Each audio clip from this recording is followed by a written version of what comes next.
Alright guys, स्वागत है आपका इस वीडियो में। तो फाइनली यहाँ पे ब्लू बॉक्स का न्यू एपिसोड आ चुका है।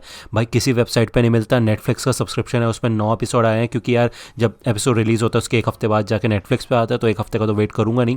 बाकी जितनी भी पायरेटेड वेबसाइट है वहाँ पर भी गायब हो चुका है। अब बहुत मुश्किल से मिलता है इसका एपिसोड, तो मैं क्या करूँ।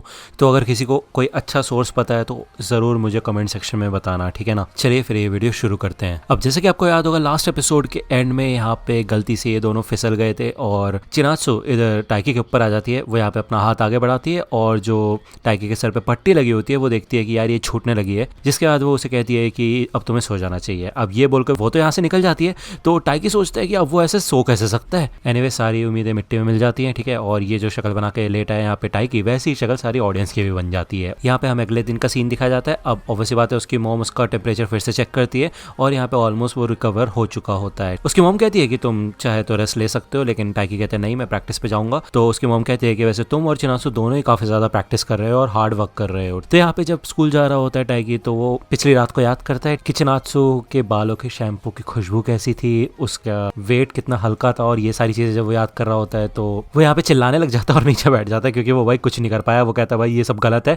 तभी साइड में यहाँ पे निशिदा और हारियो होते हैं और ये लोग यहाँ पे पूल की सफाई कर रहे होते हैं, क्योंकि अभी वॉलीबॉल वाले मेंबर्स हैं जिम के अंदर। तो अब ये कहते हैं कि क्या तुम हमारी मदद करोगे। तो टाइकी देखता है कि यहाँ पे चिनात्सु भी शामिल है, तो वो कहता है ठीक है, फिर मैं भी सोच रहा था कि स्ट्रेंथ ट्रेनिंग कर लूँ, लेकिन अब मैं तुम्हारी मदद कर ही देता हूँ। अब वो यहाँ पे अंदर आता है और वो देखता है कि यार ऑब्वियसली बात है, उसने वो चार्म पहन रखा होता है चिनात्सु वाला, तो वो अपने पैरों में इन शूज़ को भी पहन लेता है। अब ये लोग यहाँ पे भाई सफाई करना शुरू कर देते हैं। अब यहाँ पे सबके सब लोग होते हैं, बैडमिंटन वाले भी, ओके, और चिनात्सु भी इधर ही शामिल होती है। तो ये लोग यहाँ पे बात करते हैं हारियो के बारे में कि वो अब इंटर हाई में पहुंच चुका है। तो निशिदा बताता है कि वैसे हारियो का स्टैमिना काफी ज्यादा कमाल का है, वो 25 मीटर की लैप्स कर सकता है, ठीक है। तो हारियो कहता है ठीक है, फिर अगली बार मैं तुम लोगों को भी अपने साथ लेके चलूंगा। तो निशिदा यहाँ पे सुन के भाग जाता है। हारियो कहता है कि वैसे देखा जाए तो टाइकी तुम्हारे स्मैशेस इतने भी बुरे नहीं है, ठीक है। तो टाइकी सोचता है भाई सबके सब लोग क्यों पढ़ रहे हैं उसकी गोल शीट। तो हारियो कहते हैं क्योंकि वो दीवार पे लगी हुई है यार। हारियो कहते हैं देखो यार, जो तुम्हारा मैच था ना यूसा के साथ परफेक्चरल क्वालिफायर्स में, उसमें तुम्हारा रिएक्शन बेकार था। तुमने अपने पैरों को बिल्कुल भी नहीं हिलाया था उस समय।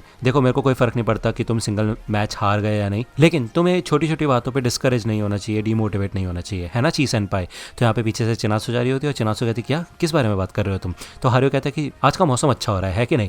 तो चिनात्सु कहती है हाँ वो तो है। जिसके बाद वो यहाँ से चली जाती है। तो हारियो पूछता है कि वैसे तुम्हारा क्या चल रहा है चिनात्सु के साथ, कोई प्रोग्रेस हुई। तो टाइकी डर जाता है यहाँ पे। तो हारियो कहता है अरे बाबा इतना शर्माने की जरूरत नहीं है, अगर तुम्हें इस बारे में बात नहीं करनी तो मैं नहीं पूछूंगा। तो टाइकी थोड़ा सोचता है इधर और वो कहते हैं कि वैसे पता कैसे लगाते हैं कोई इंसान तुम्हारे अंदर इंटरेस्टेड होता है या नहीं। तो हारियो सोचता भाई इसको लड़कियों के बारे में इतना भी नहीं पता। तो हारियो बताता है देखो यार ये तो इंसान के ऊपर डिपेंड करता है। तो टाइकी कहता है अरे हाँ यार ये तो अलग अलग लोगों का अलग अलग सीन है। लेकिन हारियो बताता है कि वैसे चिनात्सु को कोई प्रॉब्लम नहीं होती लड़कों से बात करने में। तो ऑब्वियसली बात है, अगर वो तुम्हारे साथ थोड़ा बहुत फिजिकल हो रही है तो इसका मतलब ये है कि कुछ चांस हो सकता है। अगर वो तुम्हें अवॉइड कर रही है पूरी तरह से तो वो तुम्हें उस तरीके से नहीं देखती है। तो यहाँ पे ऑब्वियसली बात है फिजिकल कॉन्टैक्ट तो दोनों का हो चुका है, लेकिन वो सिर्फ और सिर्फ एक गलती थी। अब पता नहीं टाइकी उसके बारे में क्या सोचे। जिसके बाद ये लोग यहाँ पे स्विमिंग पूल में पानी भर देते हैं। निशिदा यहाँ पे टाइकी को बुलाता है स्विमिंग करने के लिए, लेकिन टाइकी नहीं चाहता। वो कहता है कि अभी मेरा जुकाम ठीक हुआ है, मैं दोबारा से बीमार नहीं होना चाहता।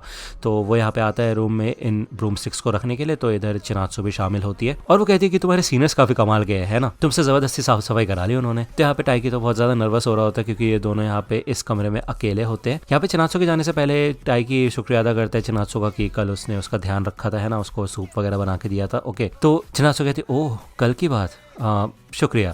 तो यहाँ पे वो थोड़ा सोचती है, फिर वो यहाँ से जाने लगती है। तो टाइकी उसका हाथ पकड़ लेता है और उसको रियलाइज होता है कि भाई वो ये क्या कर रहा है। तो सॉरी बोलता है वो उसे, और वो कहता है कि बस मैं तो ये पूछ रहा था ये बकेट कहाँ पे रखनी है। तो चिनात्सु से बता देती है, जिसके बाद वो यहाँ से चली जाती है। अब बाहर नागिसा उसका वेट कर रही होती है। ये दोनों यहाँ से जाना शुरू करते हैं। तो सामने से दो बंदे और आते हैं, मतलब एक कपल। तो ये लोग यहाँ पे रिलेशनशिप के बारे में बात शुरू कर देते हैं, ठीक है, मतलब इनकी फ्रेंड्स होते हैं वो। तो नागिसा बताती है कि वैसे देखा जाए तो रिलेशनशिप में आने के बाद से यामागुची क्यूट से क्यूट होते जा रही है, यही है जवानी। तो चिनात्सु कहती है वैसे देखा जाए तो अगर तुम्हें कभी बॉयफ्रेंड की जरूरत होगी तो तुम्हें बिल्कुल भी समय नहीं लगेगा, है ना नागिसा। तो नागिसा कहती है कि देखो यार मैं इंटरेस्टेड नहीं हूँ बिल्कुल तुम्हारी तरह, है ना, मेरा भी अभी टीम पे ध्यान है। अब ये लोग यहाँ पे जिम में आते हैं। तो वॉलीबॉल टीम इधर काफी ज्यादा कंसर्न होती है। एक लड़की रो रही होती है क्योंकि उसका ट्रांसफर होने वाला होता है। तो नागिसा कहती है कि वैसे उसकी ग्रैंड माँ की हेल्थ थोड़ी खराब है, इसलिए उसको ट्रांसफर होना पड़ रहा है। वैसे मैं एक बात बता दूं कि तुम अपने रिलेटिव्स के साथ रह रही हो और तुम ट्रांसफर नहीं हुई, उसके लिए हम तुम्हारा शुक्रिया अदा करते हैं। तुम्हारी वजह से हम इंटर हाई में पहुंच पाए।